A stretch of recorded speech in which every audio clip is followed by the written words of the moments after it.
Yo quiero comenzar con una frase del escultor vasco Eduardo Chillido, que dice algo que tiene que ver mucho con las relaciones internacionales del Ecuador. La frase dice así textualmente: un hombre tiene que tener siempre...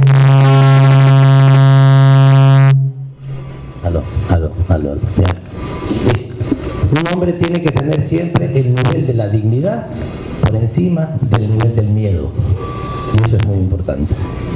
Eso es muy importante porque le permite a un país, en este caso podríamos sustituir lo que dice un hombre y decir un país tiene que tener siempre el nivel de la dignidad por encima del nivel del miedo.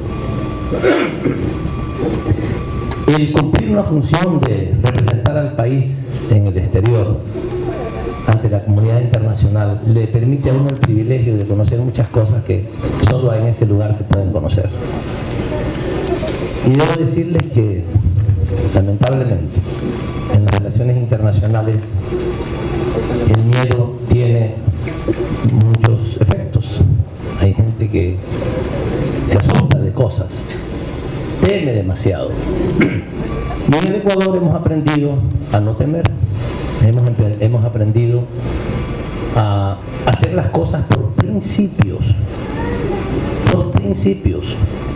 no por cómo nos acomodamos mejor, qué dirá la prensa. Y esto de verdad que afecta sensiblemente a muchos otros países.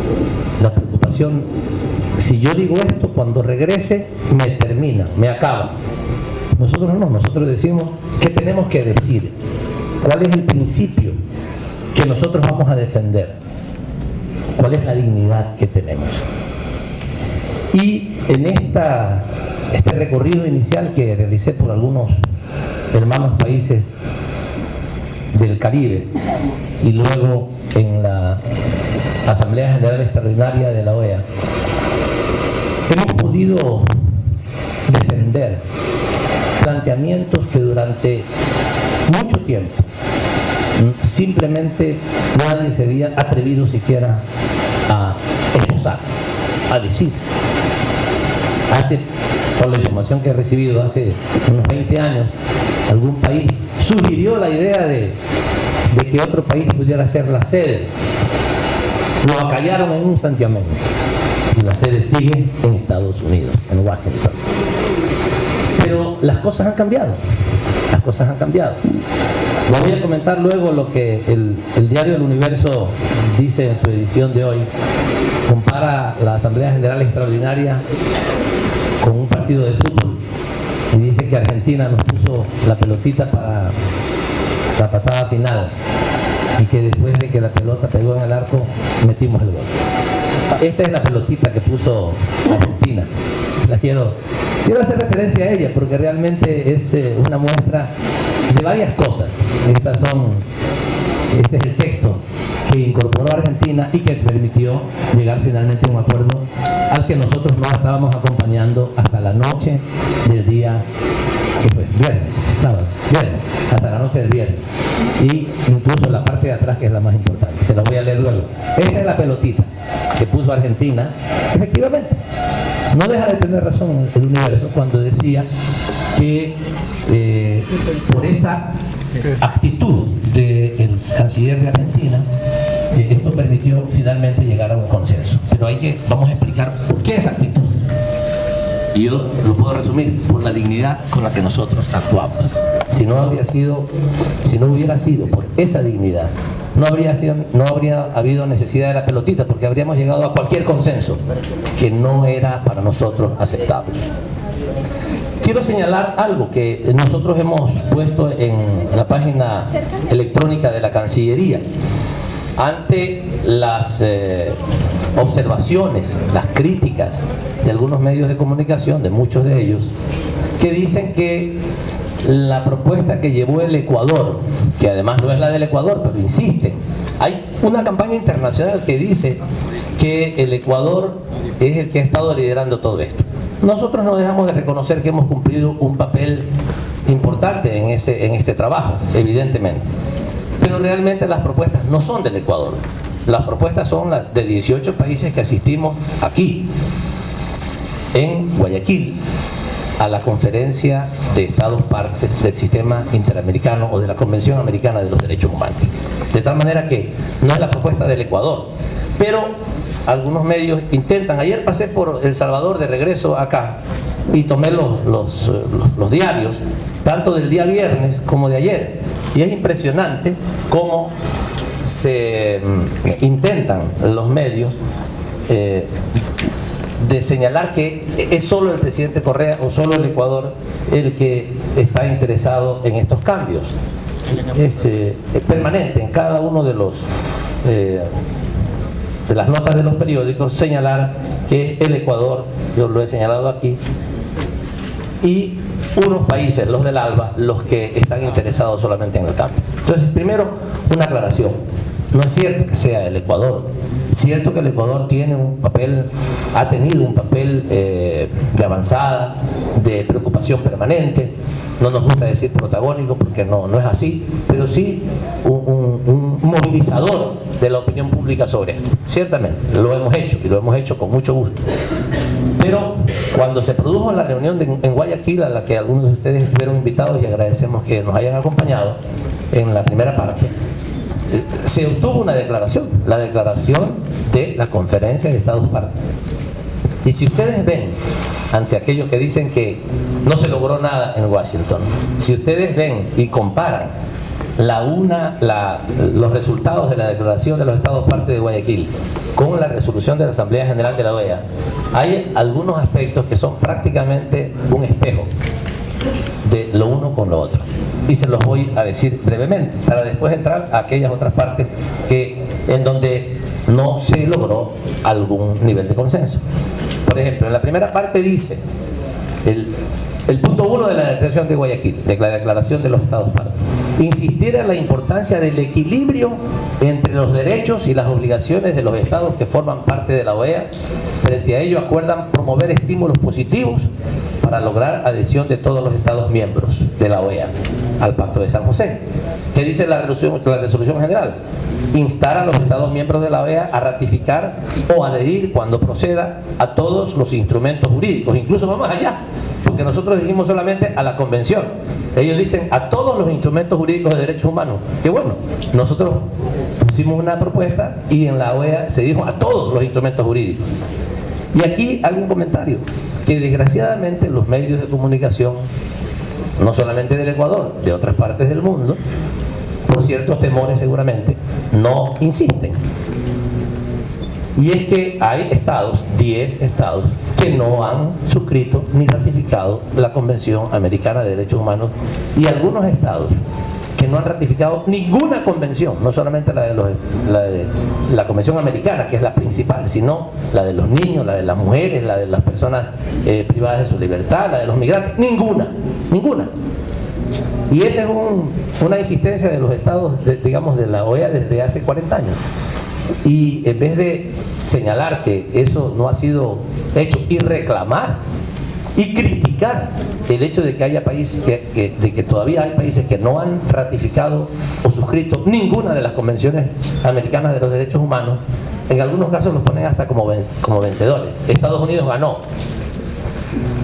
Eso vamos a verlo, vamos a ver el texto, lo que dice el texto y los resultados que hemos tenido. Pero no se tiene un espíritu crítico, de verdad, objetivo de las cosas por parte de alguna prensa. La primera entonces es prácticamente una confirmación del punto 1 de la Declaración de Estados Partes de Guayaquil. El punto 2 dice, encomendar a la Comisión Interamericana de Derechos Humanos fortalecer los esfuerzos de promoción de derechos humanos mediante el apoyo de los sistemas nacionales. ¿Qué dice la declaración de la OEA, la resolución de la OEA? Casi lo mismo. El verbo es un poco más delicado, eso es todo. Alentar a la CIDH a fortalecer sus esfuerzos de promoción de los derechos humanos, inclusive mediante el apoyo a los sistemas nacionales. O sea, es casi una copia, nada más que nosotros decimos encomendar y la resolución es un poquito más suave y dice alentar. Pero el texto original decía casi felicitar a la comisión por el trabajo en promoción, que era una vergüenza. Ahí sí nosotros dijimos, eso es inaceptable, porque algunos países desgraciadamente querían, digamos, ocultar los graves errores que se han cometido en la CIDH y ponían ahí felicitar por los esfuerzos que la CIDH está haciendo. Felizmente al final el texto quedó alentar, como decir, bueno, hay que hacer un trabajo que no se está haciendo.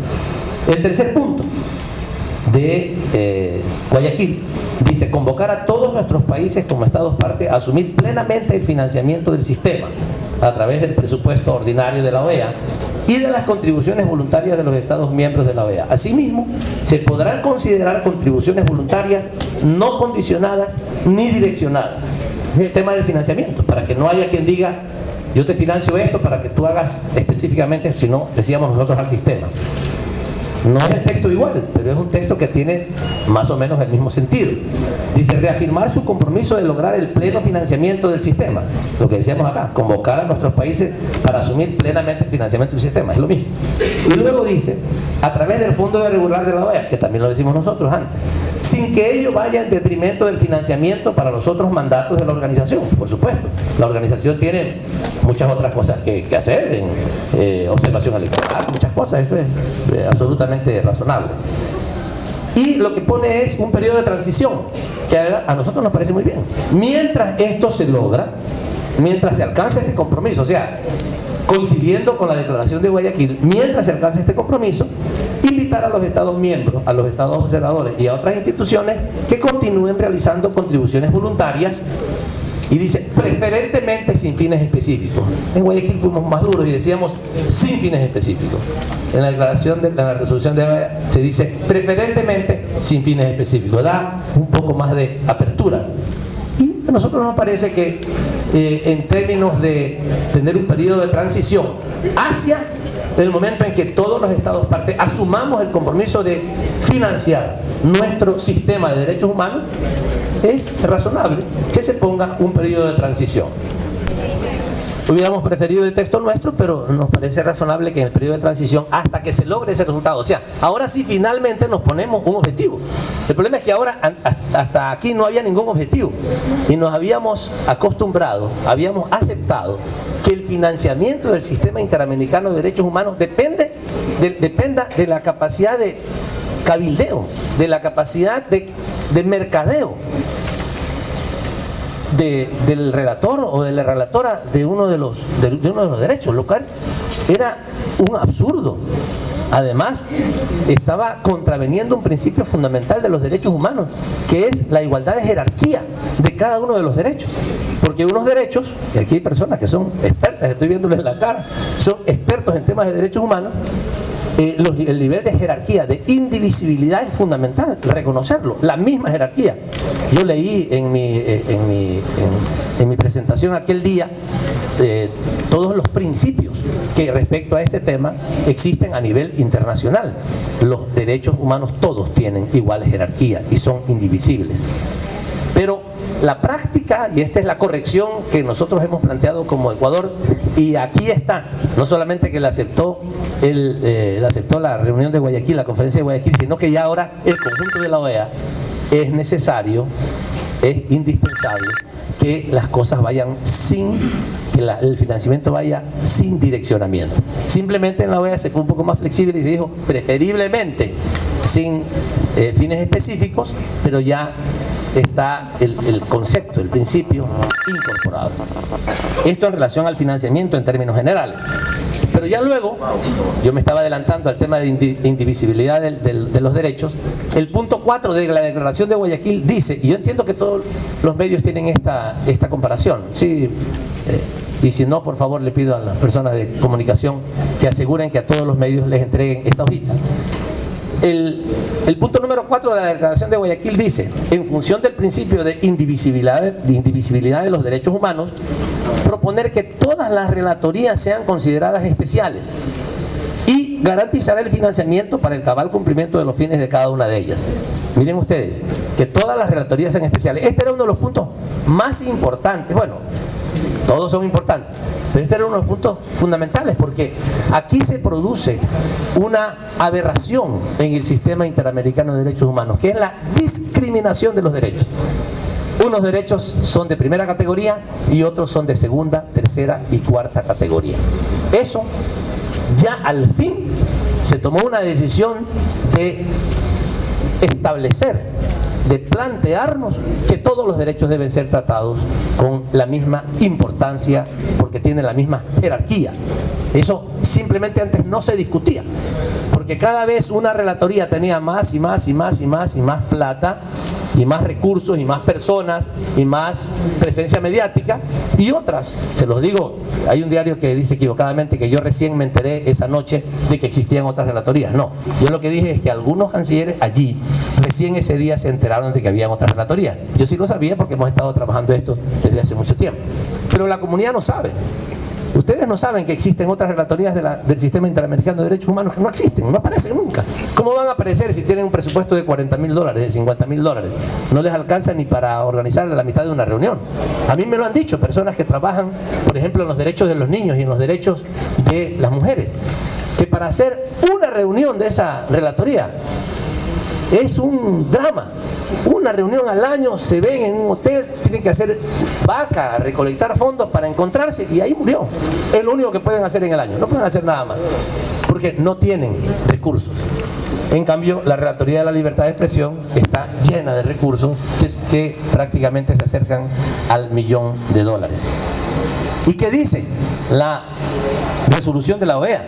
Dice proponer a la CIDH que, casi textualmente, en función del principio de indivisibilidad de los derechos humanos, fortalezca todas sus relatorías, inclusive mediante la consideración de otorgar el carácter de especiales a las relatorías temáticas existentes, sobre la base de un financiamiento adecuado y sin perjuicio de sus otras responsabilidades.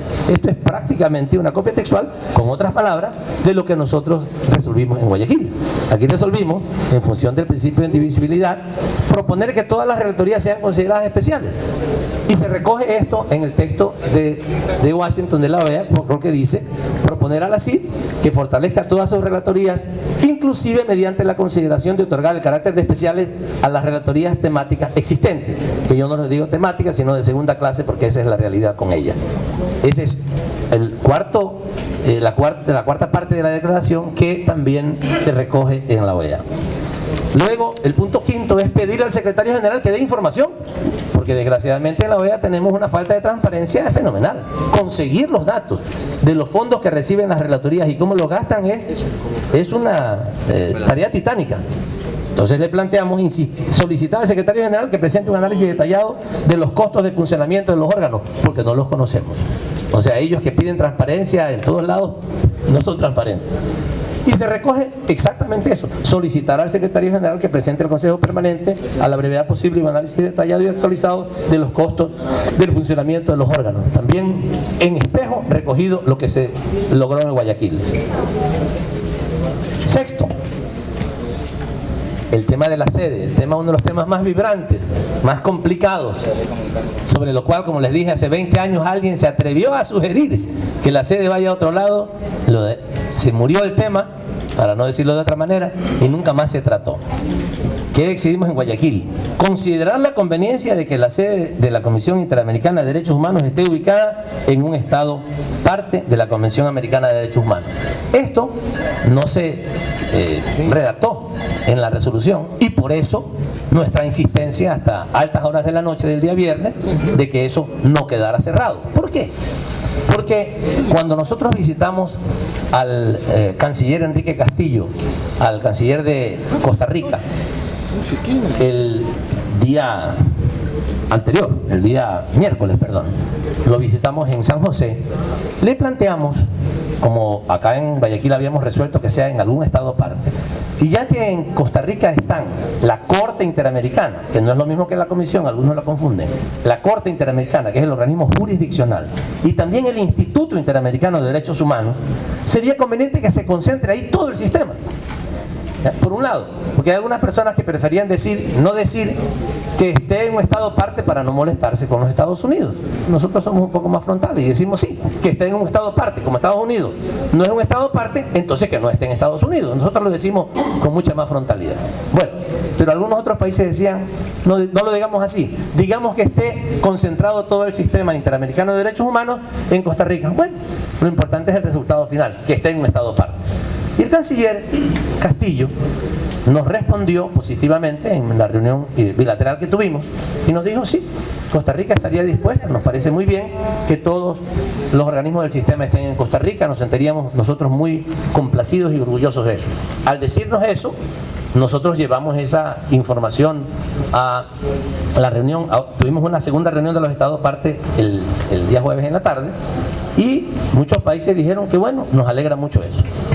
Y en la reunión de la OEA, ya el día viernes, Guatemala, con quien habíamos conversado también sobre esto, dijo, conocemos que Costa Rica estaría dispuesto a considerar su territorio para que esté allí en la Comisión Interamericana de Derechos Humanos. Y Costa Rica enseguida, que estaba presidiendo la sesión, el canciller de Costa Rica dijo, está bien, nosotros nos sentiríamos orgullosos de eso. Y finalmente 9 países, sin que esto se hubiera puesto en consideración, porque si se hubiera puesto en consideración, seguramente eran más. Simplemente en sus discursos, en cada uno de nuestros discursos dijimos que nos parecía muy bien que la sede pudiera estar en Costa Rica. 9 de los 34. Insisto, sin que se sometiera a votación. Ya les voy a decir que al final se iba a someter a votación y no se la hizo. Esa era la preocupación de algunos. No querían que se votara eso. Pero finalmente 9 países lo dijeron y como 9 países lo habían dicho y sin embargo en la reunión de los que elaboran los documentos querían cerrar el tema, nosotros dijimos eso no se puede cerrar. Porque ya hay una clara decisión, vocación, disposición de los países de poner la sede en otro lugar. Incluso el canciller de Perú dijo, yo estoy de acuerdo que esté en un estado aparte, por principio, lo cual coincide mucho con nuestra posición plenamente. Por principio debe estar en un estado aparte. Y ya que Costa Rica ha ofrecido la sede, apoyamos la decisión de Costa Rica, de que sea en Costa Rica. Y dijo, y si por alguna razón no puede ser en Costa Rica, Perú está dispuesto a recibir la comisión en nuestro país como sede. O sea, ya ustedes ven, cuando se rompen las cadenas,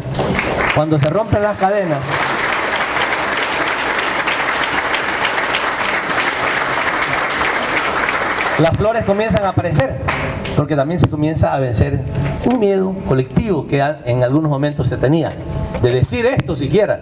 Ya tenemos un candidato que es Costa Rica, 9 países dijimos así, espontáneamente que sí. Y no se olviden que 18 países ya lo habíamos dicho en Guayaquil. De tal manera que esto lo que requiere es un poco más de maduración. ¿Por qué? Porque incluso algunos países nos dijeron, esto es importante haber vivido esa realidad, porque una cosa es que te la cuenten algunos periodistas y otra cosa es haberla vivido. Algunos países, especialmente del Caribe, que son países muy pequeños, estamos hablando de países que tienen 80.000 habitantes, 120.000 habitantes, sus recursos son muy limitados, es claro. Y expresaban una preocupación, decían, sí, nosotros estaríamos de acuerdo en que pase a un estado parte, pero esto puede significar un costo muy grande para toda la OEA, que si tiene que repartir entre todos, a nosotros nos va a ser muy difícil aceptarlo. De tal manera que en algunos casos, incluso algunos no se pronunciaron de esa manera porque no querían comprometer un aporte financiero para el cambio de sede, porque el cambio de sede implica, en primer lugar, construir un edificio, ¿ya? Normalmente o muchas veces el país que ofrece la sede lo da, como en el caso del Ecuador. Nosotros estamos construyendo la sede de UNASUR y nosotros hagamos el edificio. Después el funcionamiento se pagará en conjunto, pero es parte de lo que normalmente se considera el aporte que el país que pide la sede o al que se le ofrece la sede aporta. Entonces, algunos países estaban preocupados por el efecto, no solamente de la construcción del edificio, de la instalación de la sede, sino también de la posible liquidación de alguna parte del personal de la sede actual que decidieran no trasladarse a San José o a alguna ciudad de Costa Rica, porque ahora están viviendo en Washington. De tal manera que ese era un problema incluso logístico y financiero. Pero el tener ya 9 países es tremendamente importante, es un paso histórico que hemos logrado porque esto antes nunca sucedió. Y algo que es importante, no quedó cerrado, y esta fue la insistencia de los países del ALBA, más Haití, que nos acompañó siempre también en esta posición, de no cerrar la discusión. Y el punto 2, por tanto, que es esta pelotita que, como dice el mayor diario internacional del país, que puso Argentina. Esta fue la pelotita que puso Argentina, ¿no? En aquella parte que ya se quería decir que ya se cerraba la discusión y que ya ahí ya no había más temas que discutir, que sigan nomás trabajándose sin ningún problema. Argentina planteó una salida que ya finalmente a nosotros nos pareció razonable, porque ¿saben lo que decía el texto? Decía, en el número 2, decía: resaltar en el espíritu del mejoramiento constante del sistema interamericano de derechos humanos, con la participación de todas las partes involucradas, mandatar, a mí no me gusta mucho la palabra, pero bueno, el verbo, ¿no? Mandatar al Consejo Permanente continuar el diálogo, que era nuestra exigencia. Hay muchos puntos que ya están, estamos coincidentes, se han logrado, es un paso importante, pero todavía hay otros que faltan. Bueno, entonces nosotros dijimos que se siga el diálogo, y otros países decían continuar el diálogo sobre los aspectos fundamentales para el fortalecimiento del sistema a través de las observaciones de los Estados miembros al plan estratégico de la Comisión. O sea, nos mandaban más o menos a decirle: déjennos ver su plan estratégico y ponerle ahí una notita al pie, en esto háganse tal cosita. Pero no discutir, no entrar a debatir. O sea, los temas de la sede, de las medidas cautelares, de la independencia y autonomía, pues no se pueden poner, insisto, nos mandaban más o menos ahí vayan a pedir el plan estratégico y pónganle unas observaciones. Nosotros decíamos: eso es inaceptable. Y nosotros planteamos que se continúe el tratamiento de estos temas fundamentales. Entre ellos, un tema que el Caribe ha planteado y que nosotros hemos apoyado todos los países del CARICOM, que planteaban que la OEA tenga que no solamente nos preocupemos del financiamiento del Sistema Interamericano de Derechos Humanos, sino también del financiamiento de los proyectos de la OEA sobre desarrollo de los países pequeños y particularmente de los países caribeños. Y nosotros hemos apoyado también esa posición de los países caribeños. Entonces había una diferencia muy grande. Nosotros decíamos que continúe el diálogo respecto a estos temas, y otros países decían que ese diálogo sea a través de poner unas notitas al pie al plan estratégico. Y ahí ese era el entrampe fundamental. Los países del ALBA dijimos que nosotros eso no lo íbamos a acompañar, manifestamos nuestra posición muy clara de que si ya se cerraba el diálogo, nosotros no sentíamos que ese era un espacio en el que podíamos continuar, y estábamos dispuestos a que se votara. Normalmente en la OEA no se votan las cosas, se trata de alcanzar todo por consenso. Pero nosotros dijimos que ese consenso nosotros no lo podíamos acompañar, teníamos instrucciones también de nuestros presidentes de que eso no podíamos aceptar. Así es que dijimos que se vote. Una larga discusión de cómo se va a votar, y además teníamos otro punto pendiente. Este es uno, el que quedara abierto el debate, y el segundo punto que estaba pendiente era una enmienda que el Ecuador planteó directamente, que decía considerar la conveniencia de que la sede de la CIDH esté ubicada en un estado parte de la Convención Americana de Derechos Humanos, y eso también tenía que votarse. Tenían que votarse las dos cosas: que quede abierto el diálogo, por un lado, y por otro lado, que la sede sea un estado parte. No decíamos Costa Rica aquí, simplemente un estado parte. Que quede abierto el diálogo. Y ahí la cosa era difícil. ¿Por qué? Porque 18 países aquí habían afirmado eso.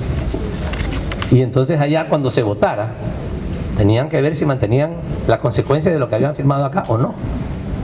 Entonces había realmente un conflicto, digamos, en algunos países hermanos, que ellos habían aceptado este punto de vista, esta declaración, y allá debíamos de ser consecuentes y por lo menos los 18 países votar igual.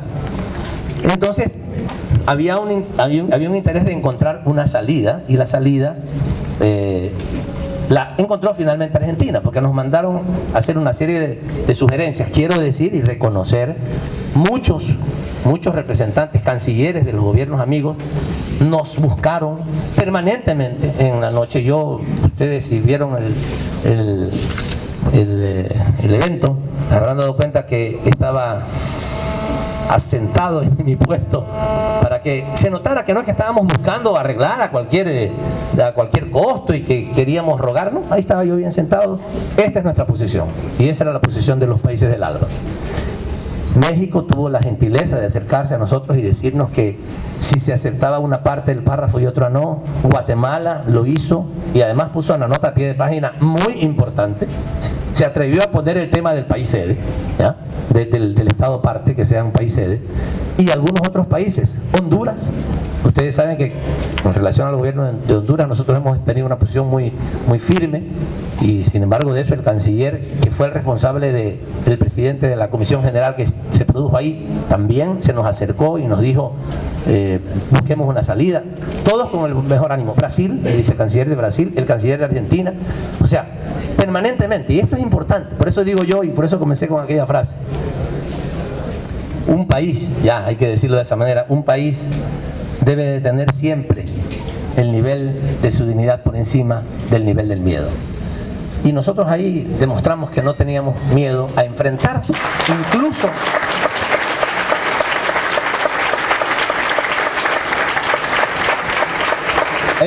incluso perder la votación. Sabíamos que íbamos a perder la votación, porque algunos países lo habían dicho en sus intervenciones. Nosotros, aunque coincidimos con las posiciones de los países del ALBA en algunos temas, coincidimos, sin embargo, en el global, nosotros vamos a votar a favor de la resolución de la OEA. Nosotros escuchamos a todos y le dijimos, señor, está bien, respetamos, cada quien toma su decisión soberanamente, nosotros no.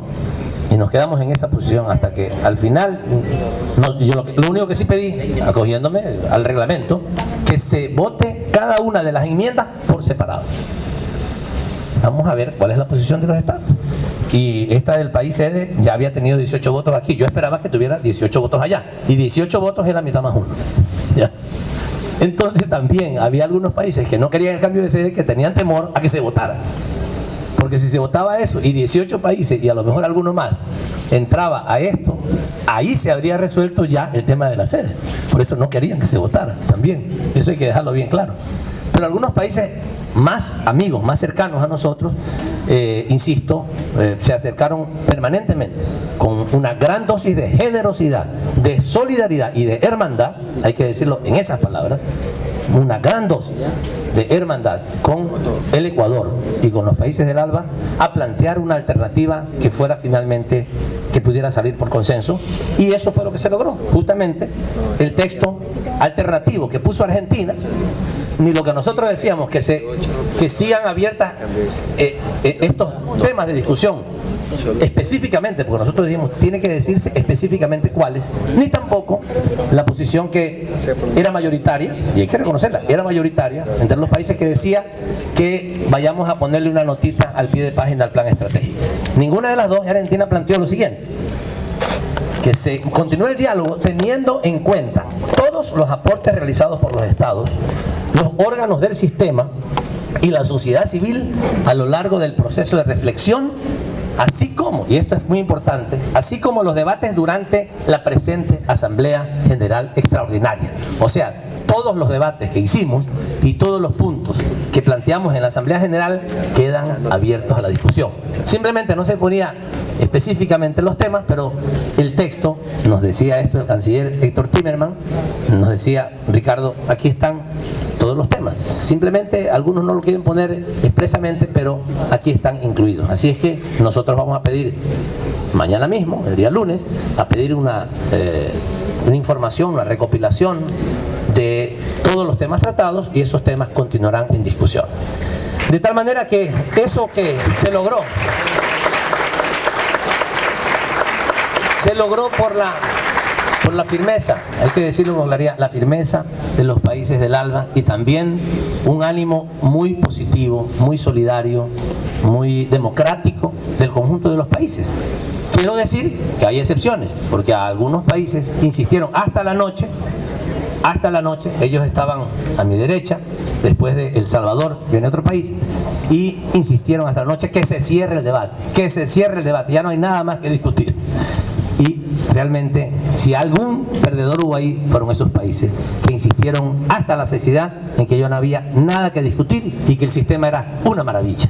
Ellos fueron los perdedores, porque finalmente, como ustedes han visto, prácticamente son un espejo desde las declaraciones de Guayaquil, los resultados de la resolución de la OEA en la mayor parte de los temas.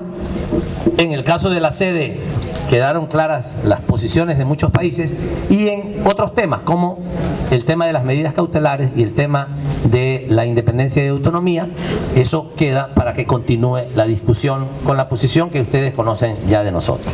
Bien, esto es básicamente lo que queríamos informarle a ustedes respecto al evento del día viernes. Nosotros creemos que fue una experiencia muy importante. Quiero decirles incluso las reacciones subjetivas de la gente al final, cuando terminó el evento. Después de que yo tomé la palabra en nombre de los países, todos los países del ALBA, más Haití, más quienes nos acompañaron a la discusión final, que fueron Brasil, Argentina, Perú y Uruguay. Al final, cuando ya terminó esto y con aplausos fue recibida la posición de los países del ALBA, muchos de los colegas, no solamente los cancilleres, sino también funcionarios que venían con ellos, salieron a felicitarnos y a decirnos, yo no me puedo olvidar dos palabras. Uno de ellos me decía: Patiño, o ministro, según la confianza que nos teníamos, los felicito. Es que lo que ustedes plantearon era totalmente justo. Y otros me decían: Patiño, ustedes demostraron que América Latina tiene dignidad. Esto es muy importante. Esto es muy importante.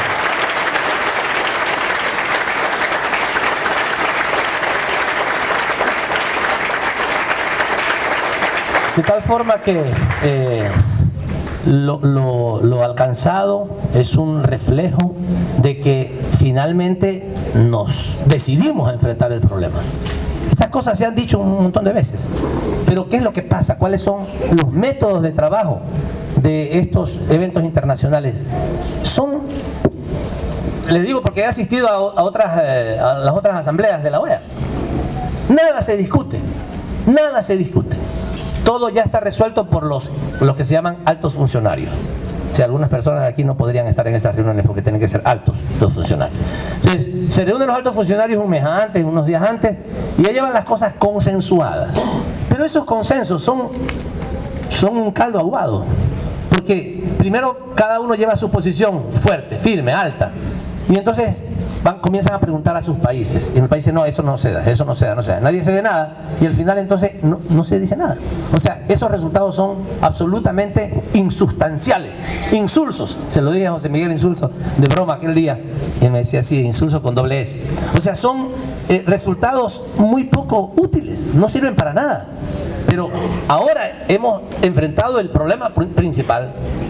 Los temas álgidos de la discusión los planteamos, los discutimos. Se demoró más, sí, no salimos a tiempo, muchos perdimos la reserva de avión que teníamos, pero finalmente hemos logrado resultados tremendamente importantes. El paso que se ha logrado para fortalecer, insisto, para fortalecer, pero también para corregir las debilidades del sistema interamericano de derechos humanos, es un paso histórico. Si ustedes revisen todos los datos anteriores, algunos alumnos, ustedes, queridos rectores, vean ustedes la información y decanos de las universidades que están aquí.